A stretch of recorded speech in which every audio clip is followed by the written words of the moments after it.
ಹುರ್ಕೋಬೋದು. ಇದನ್ನು ಸ್ವಲ್ಪ ರುಚಿಗೆ ತಕ್ಕಷ್ಟು ಉಪ್ಪು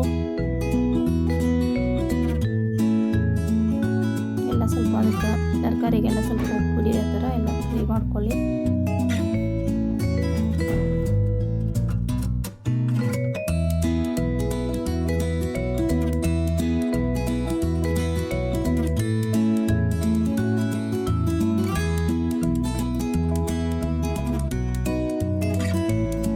ತೊಗರಿಬೇಳೆ ಹಾಕ್ಕೊತಾ ಇದ್ದೀನಿ, ಎಲ್ಲ ಫ್ರೈ ಮಾಡ್ಕೊತಾ ಇದ್ದೀನಿ. ತೊಗರಿಬೇಳೆನ ತರಕಾರಿ ಮಸಾಲೆಗೆಲ್ಲ ಮಿಕ್ಸ್ ಮಾಡಿ ಚೆನ್ನಾಗಿ ಕಲಿಸ್ಕೋಬೇಕು. ಮತ್ತು ನೀರು ಹಾಕ್ಕೊತಿದ್ದೀನಿ. ನಮ್ಗೆ ಯಾವ ಥರ ಗಟ್ಟಿ ಆಗಬೇಕು ಆ ಥರ ಸ್ವಲ್ಪ ತೆಳುವಾಗಿರಬೇಕು ಅಂದರೆ ಸ್ವಲ್ಪ ನೀರು ಜಾಸ್ತಿ ಹಾಕ್ಕೊಳ್ಳಿ, ಇಲ್ಲಾಂದರೆ ಸ್ವಲ್ಪ ಮಂದವಾಗಿರಬೇಕು ಅಂದರೆ ನೀರು ಕಮ್ಮಿ ಹಾಕ್ಕೊಳ್ಳಿ. ವಿಸಿಲ್ ಹಾಕ್ತಿದ್ದೀನಿ, ಮೂಡಿ ಹಾಕ್ತಿದ್ದೀನಿ.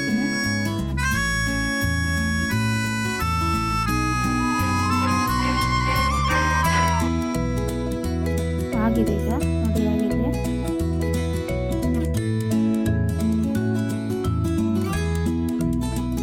ನೋಡಿ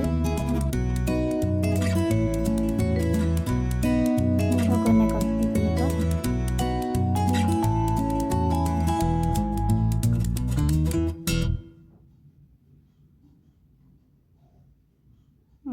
ರೆಡಿ ಆಗಿದೆ.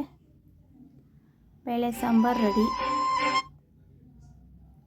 ಬಿಸಿ ಬಿಸಿಯಾದ ಬೇಳೆ ಸಾಂಬಾರು ರೆಡಿ.